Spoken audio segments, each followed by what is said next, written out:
Hello and welcome back. This is video number 5, and we're going to talk about giveaways and how you can utilize them properly to drive more traffic to your Twitter account, get you more followers, and get you where you want to be so that you can build a bigger list and you can convert those leads into potential sales.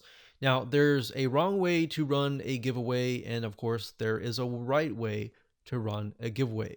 What I mean by that is the wrong way is to simply attract freebie seekers or attract people who have nothing to do with your niche.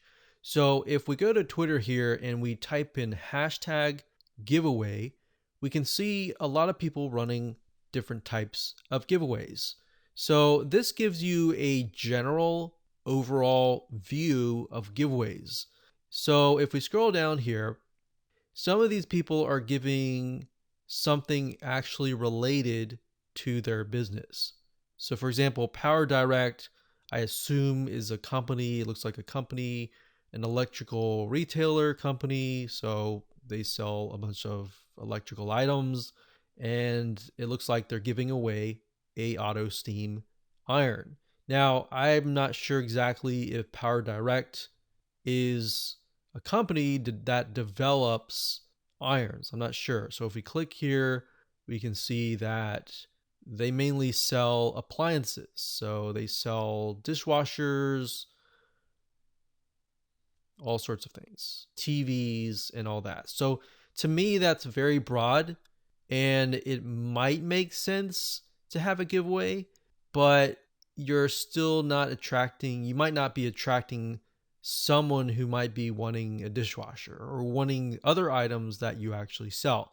If you're giving away an iron, or if you're giving away, let's say, a sewing machine, and you're attracting people who like quilting, people who like sewing of some sort, maybe some arts or crafts. Maybe you're selling a course on sewing. So that would make sense in that case to have a giveaway to give away a sewing machine. So in this case, it kind of makes sense, but at the same time, it's too broad and too general. In that case, I would not run a giveaway for that. I would want something a lot more specific. Now, if we scroll down to the bottom, a lot of it says like retweet, follow me, retweet me, or retweet this thing, comment below, and all that. Now, this one only says retweet and follow me and follow this person. It doesn't say anything about commenting or anything like that. So what I would do is make sure that people comment. If you can get other people to comment even the hashtag that you're using, that can actually effectively help you rank on that hashtag. So if the hashtag in that case earlier was, let's say, a sewing machine giveaway, if you say comment below hashtag sewing machine giveaway and maybe a comment related to that, then those people commenting will actually help your ranking.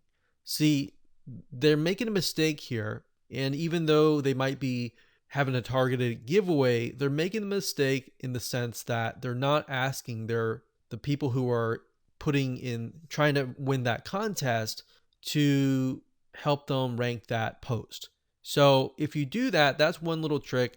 Get them all to comment, retweet, like, but not just comment anything, comment the actual hashtag. So we have hashtag giveaway, which is fine, but what you're doing here is you're attracting everybody who is interested in a giveaway. So in that case, we may not want to do that. Hashtags and all of that, which I'll talk about in the next video, is very important what you use. So if we scroll down further down and look at the different giveaways that are available, you can see here. Okay, so this is a good targeted giveaway. This is a good example of one. This person is selling, or this company is selling lemonades. So if we take a look at them, so they're called Calypso Lemonades. They sell different types of flavors of lemonade.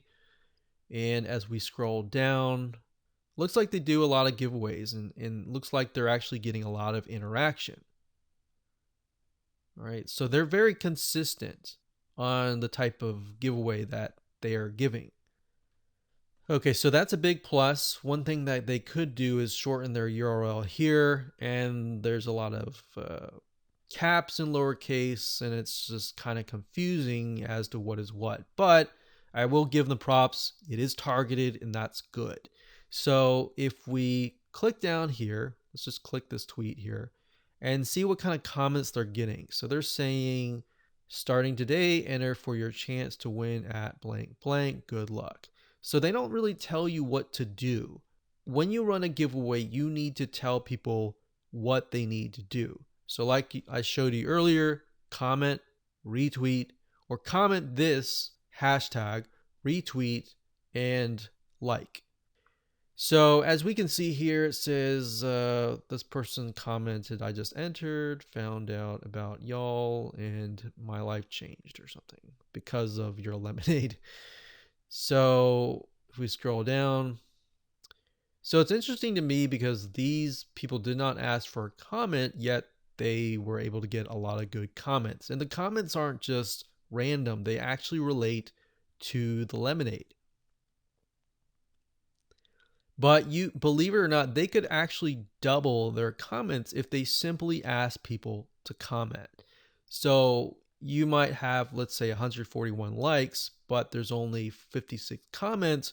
If you ask people, the requirement is also to comment, they would have gotten 141 comments if they got 141 likes. Now, that's not guaranteed, but we're just saying we're trying to expand the interaction here. So what they could do is they could do hashtag lemonade giveaway and ask people to comment down below that, and of course how their product has actually helped people. So essentially what they're doing is they are giving away what people already want. And that is why they are building a targeted list. They are building a targeted following. People get what they want. So in other words, another thing you could do is do giveaways with coupons. If you're launching a product, you could say, okay, so for every one of you who comments down below, I'm going to choose 10 winners. And you could choose those 10 winners. And then for the people that did not win, you could give them coupons like 10% off coupon to your product. And they're going to be happy because that's what they wanted in the first place. So in other words, don't run a giveaway for like an Amazon card. Now, you could say that they could buy a product that is related, but then you're going to attract other people that just want your Amazon cards that have nothing to do with your niche. So hopefully that makes sense. I'm not going to go into too much because I want you to take action. I want you to take this information and apply it. So remember, target giveaways are key. Get them to comment, get them to retweet, and of course, get them to like. Now, in addition to that, one thing that can help you choose a person, let's say, for example, you have hundreds of comments and likes, but you don't know who to choose as a winner. So there are some tools out there. You can actually go to google.com, do a search for like random tweet picker. And one in specific it's called TweetTrawl. And if you go to competitionagency.com, that's competitionagency.com/TweetTrawl, a lot of these tools actually require that you log in. So you need to log in and then you simply paste the URL of your giveaway. So I can't really show you that to you now because I'm logged into a brand new account that I created just for this video course. But you log in, you simply enter the URL, and it will choose a random winner. You can take a screenshot of that and then show people that you actually utilize this tool. And that way they know it's random. Otherwise, if you just pick someone that you like, that's not really random. So that's as easy as it gets. In the next video, I'm going to show you how to take that giveaway to the next level and get more traffic. All right.